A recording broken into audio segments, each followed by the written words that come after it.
This is episode 1966. Welcome to the Daily Meditation Podcast. I'm Mary Meckley, and I welcome you back to our Healing a Wounded Soul series this week. This week's topic is a little deeper than we usually explore, and I invite you to keep a journal as you reflect on your emotions this week.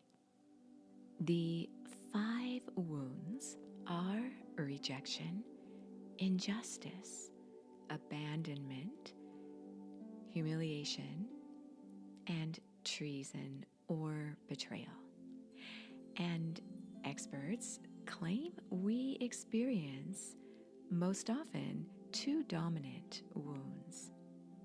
We, throughout our life, are likely to experience all 5 of these soul wounds.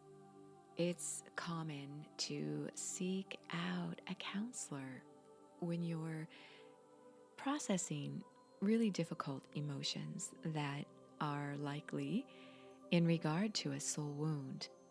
And you may even know others who are experiencing trauma or PTSD, post-traumatic stress disorder, or any number of difficult emotions. And so I want to share with you, for yourself and for others you know, some information I came across as I was researching this theme. And that is an article by Susan Pinker. And she wrote, "When counseling is dangerous, psychological debriefing after disasters may do more harm than good." And the author, Susan Pinker, talks about how people who received psychological debriefing exhibited more severe symptoms of post-traumatic stress disorder than controls. The intervention increased the risk of the stress disorder and critical incident stress debriefing, in particular, was potentially harmful. This was an excerpt from the Canadian Medical Association Journal.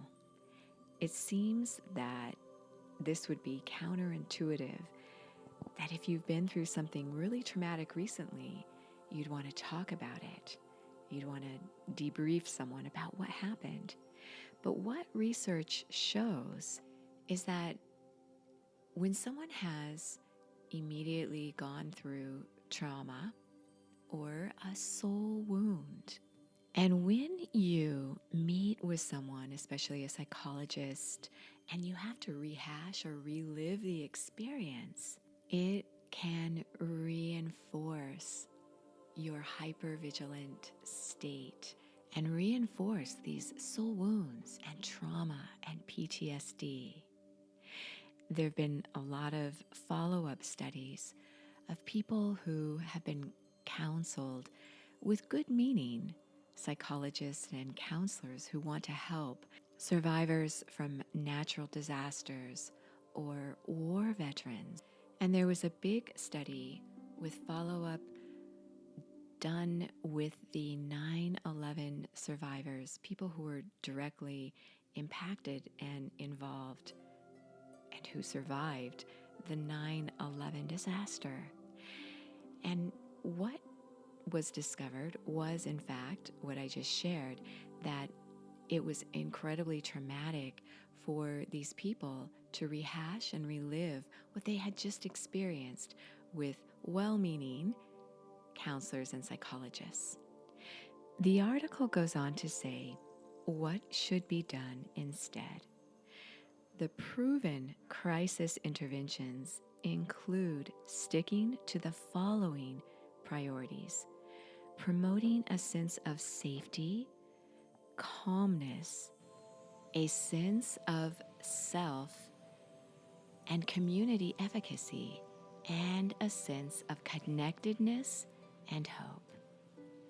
So the first thing you could do when you are experiencing trauma or reliving your soul wounds is to make sure that you provide yourself a sense of safety. Be with people who make you feel safe, who support you, and focus on feeling connected to something that enriches your life, something that calms you. For many people, this can be a hobby or a passion. Maybe you like to dance or paint or cook. When you do something that helps you to feel connected, this can be very restorative. You'll eventually get to a place where you want to talk about events and to process and manage your pain. But immediately following a traumatic event, or if you're still in a hyper vigilant emotional state, that is an indication that the first thing you need, according to the research, in dealing with people who've experienced trauma or great upset, the calmness and the safety you can provide can be the most healing, restorative gift you give someone or that you give yourself. So for today's technique, it is a mudra. You can do this mudra whether you are seated meditating or even as you go about your day. This is called the Linga Mudra, and there is a photo of it on the Sip and Om social media. Look on the Facebook. I'm having a little trouble with my Instagram account, but you'll find it on the Facebook page and also on Pinterest.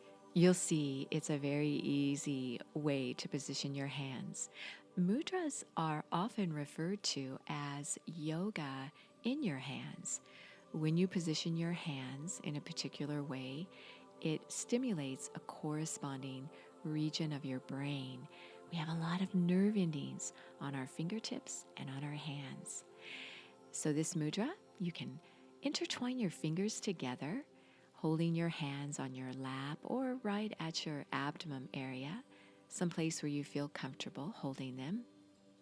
And then as your fingers are intertwined, with your left hand, take your left index finger and your left thumb and make a circle. Looks like you're making the OK sign. And with this circle, it looks like a little lasso. You can lasso it over your right thumb. And your fingers are still intertwined with this little lasso over your right thumb. This is a mudra that helps to bring out your creativity. Your creativity is a connection with your innermost self. It's often where you feel most at home with yourself, where you can get back to who you are. It can be a form of therapy. So if you or someone you know is processing the impact or the after effects of a soul wound, doing this mudra can help you to feel your passion again and excitement about life. So as you settle yourself down to meditate, you can do this mudra, calming your mind and your body. If you'd like the full half-hour guided meditations that go along with this series, as well as a journal, which is very restorative and healing, that goes along with each week's series, as well as a slow down guide. You can find those on the Sip and Om meditation app. There are half-hour daily guided meditations there, and you can try it for 2 weeks free. You are so worth slowing down for.